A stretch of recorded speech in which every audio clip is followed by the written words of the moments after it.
We ran everything. We paid off cops, we paid off lawyers, we paid off judges.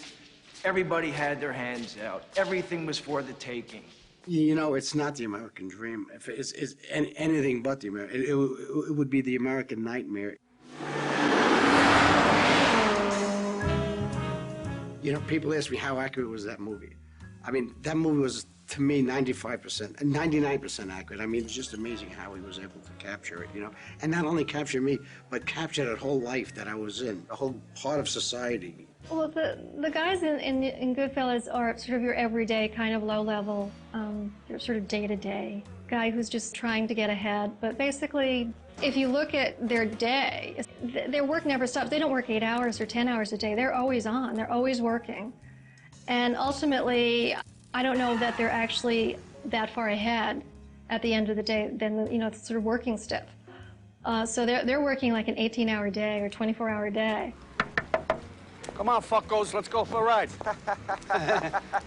Keep them up all night. So, I mean, there was a constant hustle because we had no respect for money. Of course, we was able to do whatever we wanted in that life, and yeah, I mean, it's a crazy, sick existence. Once you join it, you can't leave. Henry got a taste. He had it all. How do you go back? How do you tell your wife you got to give in no more Copacabanas, no more $20 tips to the waiter? I mean, you can't give that up after you're in that world, and none of them can.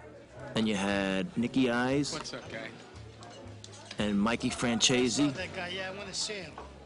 And Jimmy Two Times. My biggest influence was seeing guys with white-on-white shirts with the little pleat here, short sleeve shirt, with the 2 buttons and their initials on over here, and custom-made clothes and the pinky rings. The guys were as sweet as the women in terms of the way they looked.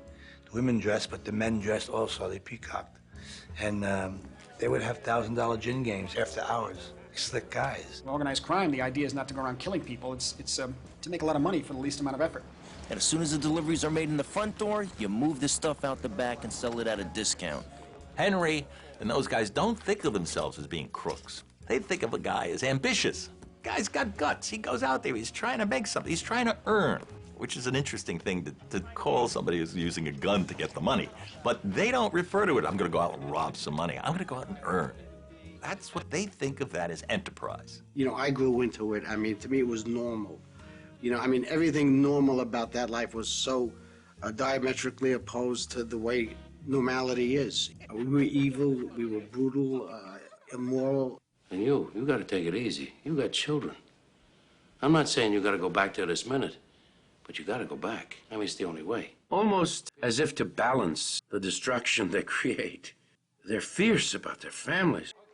Whoever is close to them are the closest people in the world to them, and they are extraordinarily devoted.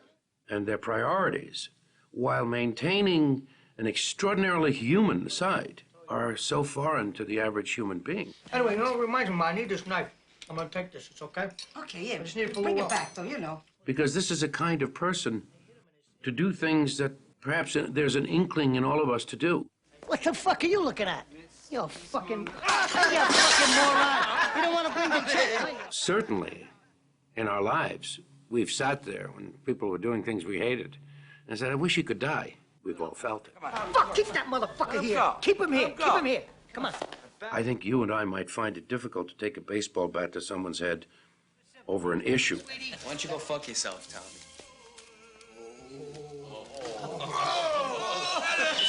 They mouth off at him, and he shoots them. You let this fucking punk get away with that? What's the matter? What's the world coming to? So that kind of power, without constraint, is appealing. Excuse me. Yeah? We find them absolutely impossible to resist because they can do, it seems, whatever they want to do. You're gonna go ahead first. I mean, it looks real good on the screen, but if they ever had to live one day the life that I lived, you know, I don't think any of these kids that want to be wise guys today or go that route in life, that they'd want to do it on a steady basis. Because, I mean, I was scared shit every day of my life because I'd wake up every morning wondering if it was going to be my last day, the last time I see a sunrise. The stuff that was going on, I mean, knowing that I was close to death so many times. That's when I knew I would never have come back from Florida alive.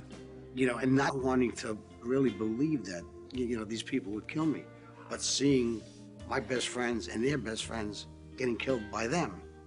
Anything went, you know, and that's, you know, and that was everybody around me. Well, that's the tragedy of the lifestyle. See, that's why I think it's so tragic. And one has to understand, and very often there's an emphasis on, in the movie, of weddings, christenings, birthday parties. By the end of the film, you begin to realize, at the beginning of the film, all these people around the table sharing in the delight of the wedding or the christening or whatever, all these people are later killed by one or two of the other people in the same picture. Imagine opening an old book of your own family and saying, well, there's Uncle Joe. Oh, gee, he killed everybody in this shot. You know, when you live moment to moment, you know, and you didn't care, you didn't think about the future, you know, you lived for the present. I made $12,000 in my second week. I had a down payment on my house, and things were really rolling. All I had to do was every once in a while was tell Sandy that I loved her. Joe Pesci always points out, he said the life cycle of one of these wise guys, or Goodfellas, whatever you want to call them, usually said this 8 or 9 years, 7 to 8 or 9 years before, either A, they go to jail and start that long process of going to jail, spending time in jail, dealing with the family outside of jail, and coming back out and then going back to jail, the revolving door with the jail, or being killed. Because it's just the law of averages. It just can't go ahead after a period of time. It just can't be. See him here in the courtroom today? Yes. Could you please point him out to the members of the jury? You know, sitting in a courtroom testifying against them, it was, you know, I got you before you got me. I mean, they didn't get me with a bullet. I got them with the, you know, with the arm of the law. It was difficult. I mean, it was totally, you know, it was horrible, but it's just how it had to end. His agreement with the government was that if he was caught in one lie, he was out of the program and back in prison, where he would be dead in about an hour and a half. So I've been a reporter all my life. I've never been in a position where the man I was talking to's life depended upon telling the truth. It's as close a look at that world as you'll ever get from somebody who actually lived it. I feel today so detached from that lifestyle and from that whole existence of Henry Hill.